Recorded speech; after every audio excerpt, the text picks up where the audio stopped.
Menurut iman Kristen, kisah-kisah dalam Alkitab ditulis oleh para nabi dan rasul yang diilhami oleh Roh Kudus.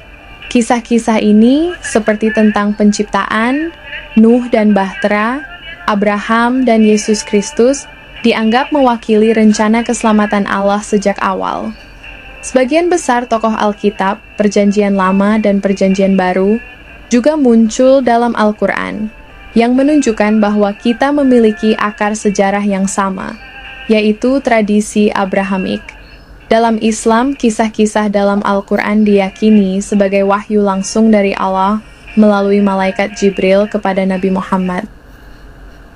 Meskipun ada kemiripan dengan kisah dalam Alkitab, umat Islam meyakini Al-Quran sebagai penyempurna dan koreksi dari wahyu sebelumnya, yang menurut pandangan Islam telah mengalami perubahan seiring waktu. Mari kita simak penjelasan dari Dr. Bambang Nursna berikut ini. Coba lihat itu tafsir-tafsir di umum mengatakan ini ada di tafsir At-Tabari, Ibnu Jarir At-Tabari yang judulnya Jami'ul Bayan fi Tafsir Al-Quran, juz sekian, halaman sekian. Terus dapatnya dari mana Tabari? Loh, kenapa sumber yang dikutip Tabari kok ditolak, dituduh palsu? Padahal dia ngutip dari yang palsu tadi, ngutip dari yang dituduh palsu tadi. Saya ngomong tapi sambil nada guyon.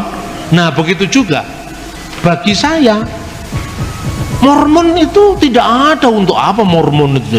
Meskipun itu ada pendeta, bukan pendeta, pejuang hak asasi dari Mormon, Thor siapa namanya itu ada, bukunya tebal segini, dia pejuang hak asasi. Ketawa-ketawa itu saya ngomong, Mormon, saya tidak percaya kalau Joseph Smith adalah nabi.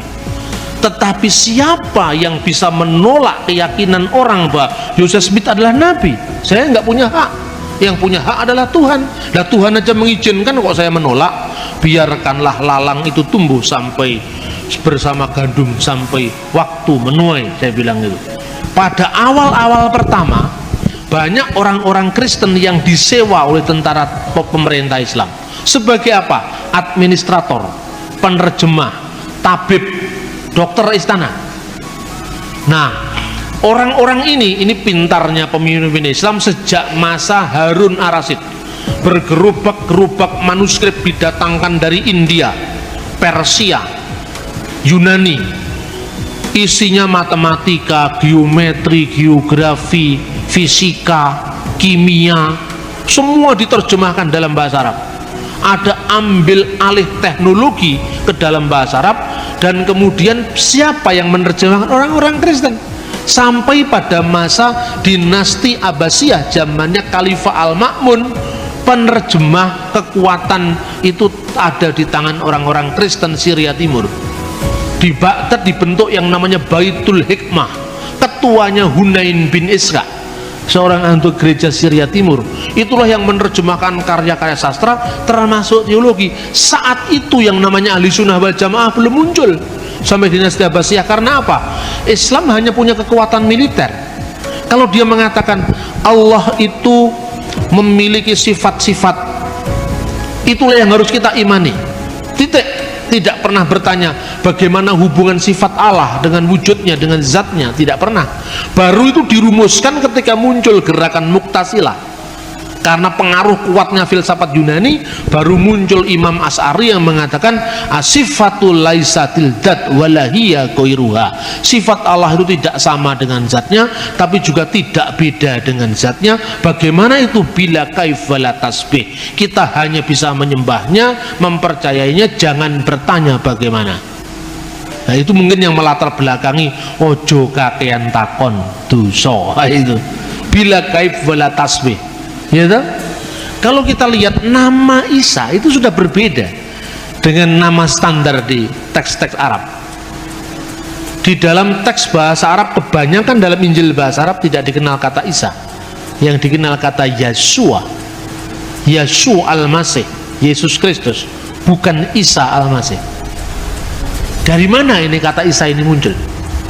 Ternyata itu dari Kristen Syria. Nah, Kristen Syria ini di dalam penerjemahan teks-teks Arab, dia tidak pernah menerjemahkan sampai hari ini menjadi Yeshua dalam teks Arab, ya. Tetapi Isa, misalnya beberapa biara ditemukan dengan nama Isaniyah, pengikut Isa, itu tahun 571, sejaman dengan tahun kelahiran Muhammad. Kata Isa itu ternyata fonetik koresponden, perubahan bunyi, dan itu tidak salah. Contohnya gini, saya sering ulang-ulang kata-kata ini. Orang Jawa tidak bisa ngomong huruf Ain, Abu Bakar, Umar, Utsman, Ali, tapi Ngabu Bakar, Umar, Ngusman, Ngali. Orang Sunda sulit untuk mengucapkan huruf F, ya, dia tidak bisa ngomong misalnya Arifin tapi Aripin. Orang Dayak juga begitu, Aripin. Orang Batak sulit untuk mengatakan huruf K di tengah, tegas. Maksud saya, kan orang Batak nggak ngomong maksud saya. Maksud saya tidak begitu, maksud saya, maksud bukan maksud, ya kan? Tapi apa disalahkan? Itu kan pronunciation itu kan memang khas pembawaan dari masing-masing suku, masing-masing bahasa. Justru karena itu saya tahu kalau Anda orang Batak, karena tidak bisa ngomong maksud tapi maksud. Kalau disuruh ngomong sebetulnya bisa, tapi karena udah tahu keenakan begitu. Orang Bali tidak bisa ngomong huruf D dan T, makanya sulit masuk Islam, kan nggak bisa ngomong dalika, dalika, kan orang Bali. Batuk nggak bisa, mesti batuk. Jadi sakit batuk, batukmu itu tidak ada bedanya, bener kan? Nah ini yang namanya fonetik koresponden. Orang bahasa serumpun pun begitu. Misalnya orang Arab menyebut dengan huruf, orang Yahudi menyebut dengan Yod, Yerusalem. Kok menjadi bahasa Urusalim? Tiba-tiba menjadi alif dan hamzah di atasnya. Kadang-kadang menjadi ain. Maka dalam konteks itu Yesua menjadi Iso, Isa. Seperti O panjang kadang-kadang menjadi A panjang. Misalnya Shalom itu Shin, Shin bukan Sin, Shin. Shalom, Shin, Lamet, Wau, Mim. Jadi O-nya yang panjang bukan L-nya yang panjang. Shalom. Menjadi O yang panjang tadi menjadi A panjang. Salam. Shin-nya menjadi Sin. Jadi bukan Shalom tapi Salam. Shalom alaihim, assalamualaikum. A-nya yang panjang. Maka seperti Shalom menjadi salam, Iso menjadi Isya. Seperti Yesaya menjadi Isaya, Yeremia menjadi Irmia, Yerusalem menjadi Urusalim, Yordan menjadi Urdun, maka Yesua menjadi Isa. Ini fonetik koresponden. Tapi bukti manuskripnya tidak ada Injil yang pernah memakai kata Isa. Kenapa di sini kok pakai kata Isa? Karena Islam mendasarkan tradisi lisan, bukan tradisi tertulis. Ini bukti lagi bahwa zaman Muhammad Injil belum diterjemahkan dalam bahasa Arab, kan begitu. Terus kemudian banyak teks-teks lain yang dipengaruhi bahasa Arab. Misalnya nama Yuhanna menjadi Yahya, itu Zahia dalam dialek Syria Barat, Yuhanna. Tapi ada beberapa dialek Syria Timur, Palestinain, Aramaik itu adalah Yahya. Yahya menjadi Yahya. Kemudian muncul lagi kata-kata kalau Abraham menjadi Ibrahim, itu umum sekali. Seperti misalnya kata Nimrod menjadi Namrud, Ibrahim menjadi Ibrahim. Itu dalam gejala bahasa namanya metatesis, ya, metatesis. Itu contohnya banyak. Nah, kemudian dari konteks perjanjian lama banyak narasi-narasi dari Talmud yang kemudian masuk mewarnai teks Islam, Al-Quran misalnya. Ibrahim dibakar tidak mempan dalam api. Dari mana sumbernya? Ternyata itu seorang rabi Yahudi abad kedua Masehi, ya, Pirki Rabi Eliezer menerjemahkan Ur itu Ur menjadi Ur. Jadi di situ dikatakan Ani Adonai Asher Hoshetika Me Ur Kasdim. Kejadian pasal 15. akulah Tuhan yang telah mengeluarkan engkau dari Ur Kasdim. Itu firmannya kepada Abraham, dibaca oleh Pirkei Rabbi Eliezer, Ani Adonai Asher Hosetika me Ur Kasdim. Akulah yang Tuhan yang mengeluarkan engkau dari api negeri Kasdim. Maka kemudian konteksnya Abraham dibakar tidak mempan. Itu sebenarnya tidak ada dalam teks, itu karena kesalahan transmisi teks. Contoh yang lain misalnya, kisah tentang Sulaiman, Salomo yang memasuki Ratu Seba, yang dalam tradisi Yahudi abad kedua ketiga Masehi disebut Bilqis. Kemudian nama itu masuk dalam Al-Quran, Bilqis. Itu kemudian ketika Ratu Seba ini datang ke istananya Salomo, istana itu dibuat tempat duduknya, lantainya dari kaca. Nah, ketika dari kaca, kemudian Ratu Bilqis itu menyibakkan kainnya. Nah, kemudian di dalam cerita legenda sampai Salomo melihat bulu-bulu betisnya. Lah ini tambahan lagi yang pikiran-pikiran keras mendapat tempat di situ. Karena dia menyingkapkan kainnya. Di pikirnya itu adalah air, padahal itu adalah kaca. Nah, sebelumnya itu menggambarkan kehebatan Salomo, itu digambarkan waktu itu pasukan burung-burung semua menghadap kepada Salomo. Kemudian Salomo ketika melihat memeriksa barisannya, ini dari sebuah komentar kitab Ester, tapi tradisi ekstra kanonik Yahudi, tradisi yang tidak resmi di kalangan Yahudi, yang tersebar dalam bentuk dongeng orang-orang Yahudi di Madinah saat itu. Digambarkan bahwa mana semua burung sudah hadir, semua makhluk sudah hadir, kecuali bulbul yang tidak hadir. Nah, di dalam teks tafsir Ester itu sebetulnya disebut ayam jantan yang tidak hadir.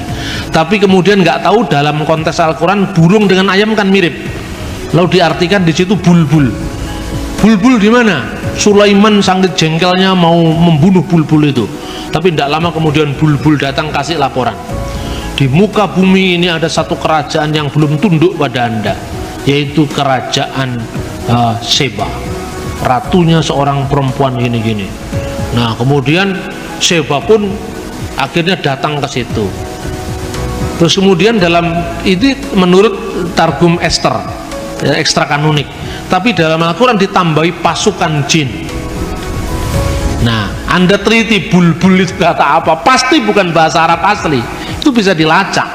Kemungkinan itu beberapa ahli menduga itu dari unsur Ethiopia. Dan kenapa Ethiopia? Ethiopia pernah hubungan intens dengan Islam.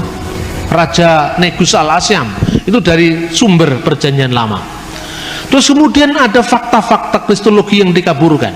Zakaria Nabi dalam perjanjian lama dikaburkan dengan Imam Zakaria dalam perjanjian baru, yang adalah bapak dari Yahya Pembaptis, ya kan?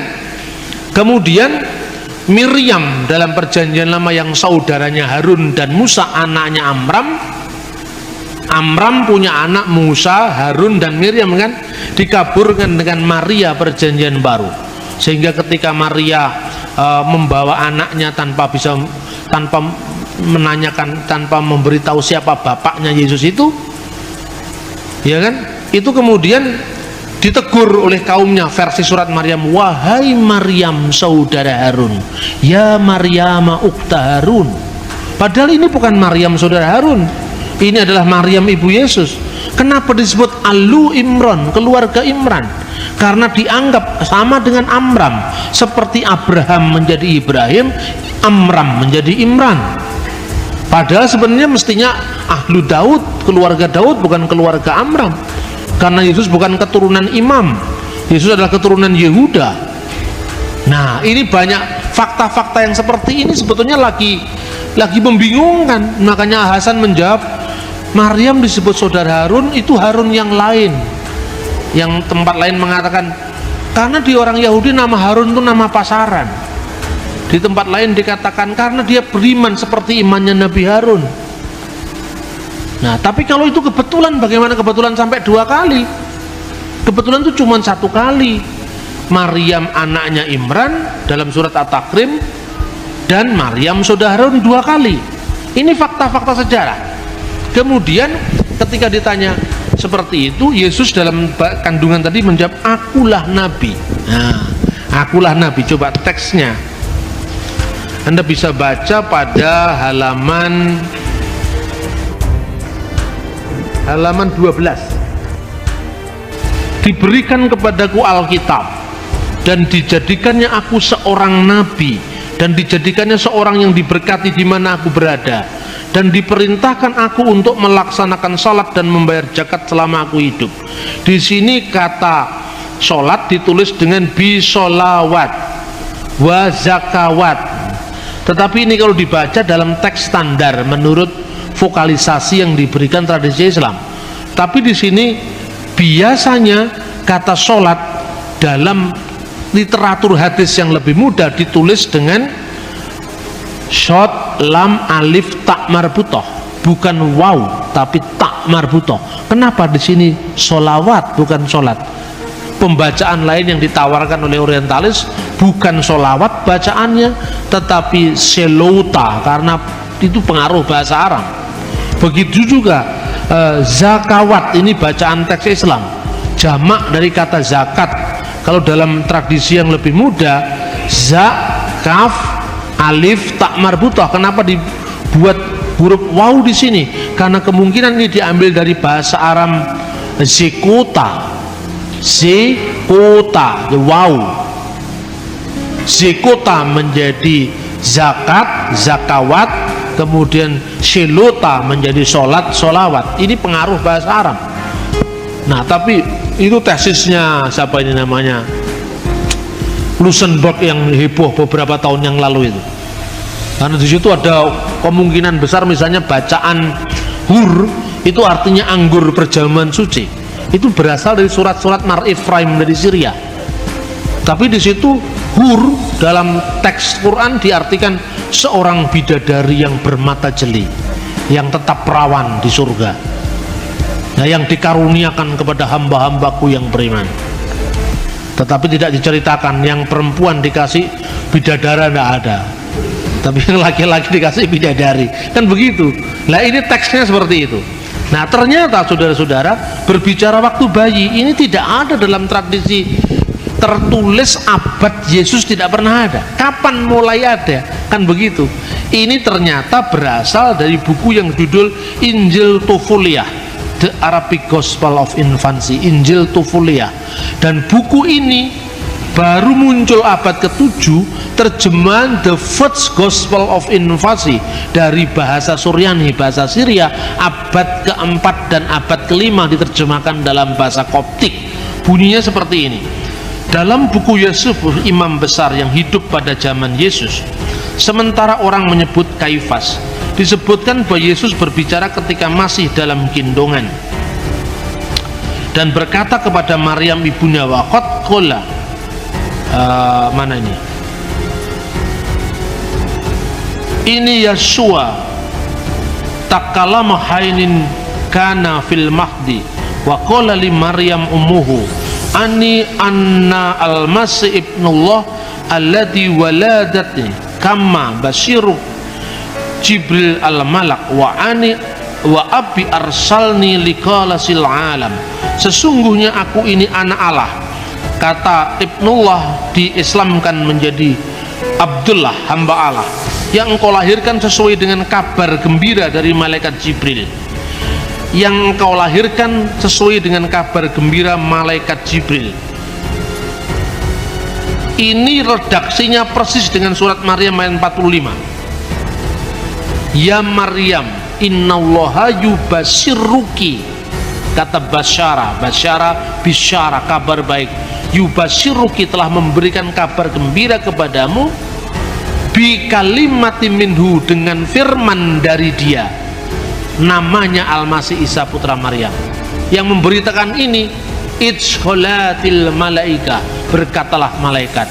Dalam teks Injil Tufuliah sesuai dengan kabar gembira yang diberitakan malaikat Jibril. Terus kemudian kata ini tidak muncul karena tidak cocok dengan semangat Islam. Wa abi arsalni likalasil alam, dan Bapakku telah mengutus aku untuk keselamatan alam. Ini baru muncul kira-kira abad ke-4 dalam bahasa Syria, abad ke-5 dalam bahasa lain di bahasa-bahasa di Timur Tengah, lalu abad ke-7 dalam bahasa Arab. Kemudian membuat tanah jadi burung, itu berasal dari Injil Thomas al-Israeli, sering dibaca dengan Bisharat Tuma al-Israeli. Digambarkan Yesus membuat tanah lalu ditiup menjadi burung, 12 burung merpati.